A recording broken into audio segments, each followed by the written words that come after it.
অধ্যাদেশ জারি করে দাবি না মানা পর্যন্ত অব্যাহত অবরোধের ডাক দিয়ে রাজধানীর সড়ক ছেড়েছে ৭ কলেজ বিশ্ববিদ্যালয় রূপান্তর আন্দোলন প্ল্যাটফর্মের শিক্ষার্থীরা।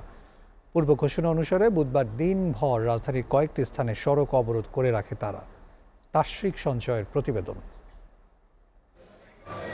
ঢাকা কলেজ, ইডেন মহিলা কলেজ, বেগম বদরুন্নেসা মহিলা কলেজ, শহীদ সোহরাওয়ার্দী কলেজ, কবি নজরুল কলেজ, সরকারি বাংলা কলেজ ও তিতুমির কলেজকে ঢাকা সেন্ট্রাল বিশ্ববিদ্যালয়ে রূপান্তরের অধ্যাদেশ অনুমোদন ও প্রজ্ঞাপন জারির দাবিতে বুধবার সকাল থেকে সড়ক অবরোধ রাখে শিক্ষার্থীরা। একটা ইউনিভার্সিটি হোক, এটা আমরা এখন চাচ্ছি না, এটা সরকারই আমাদের জানাইছে। ইভেন আমাদের এভাবে পরীক্ষা নিচ্ছে, আমাদের যদি এটা না বলতো আমরা কিন্তু পরীক্ষা দিতাম না।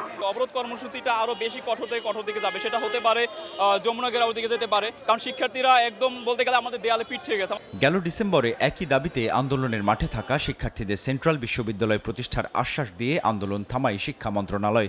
কালক্ষেপণ ও টালবাহানা করে শিক্ষার্থীদের সাথে প্রতারণা করা হচ্ছে বলে অভিযোগ তাদের। 14 মাস যাবত এই যে আমাদের অধ্যাদেশের যে দাবি, এই 1.5 লক্ষ শিক্ষার্থীর যে মুক্তি, পাশাপাশি 24-25 শিক্ষাবর্ষে যারা ভর্তি হয়েছে যে 9,000 শিক্ষার্থী, এই শিক্ষার্থীদের মুক্তির জন্য আমরা মূলত অধ্যাদেশটা চাচ্ছি। আমরা যেহেতু আজকে নির্দিষ্ট কোনো অধ্যাদেশের সুনির্দিষ্ট সমাধান পাইনি, সেহেতু আগামীকাল থেকে আমাদের এই অবরোধ কর্মসূচি অনির্দিষ্টকালের জন্য চলবে।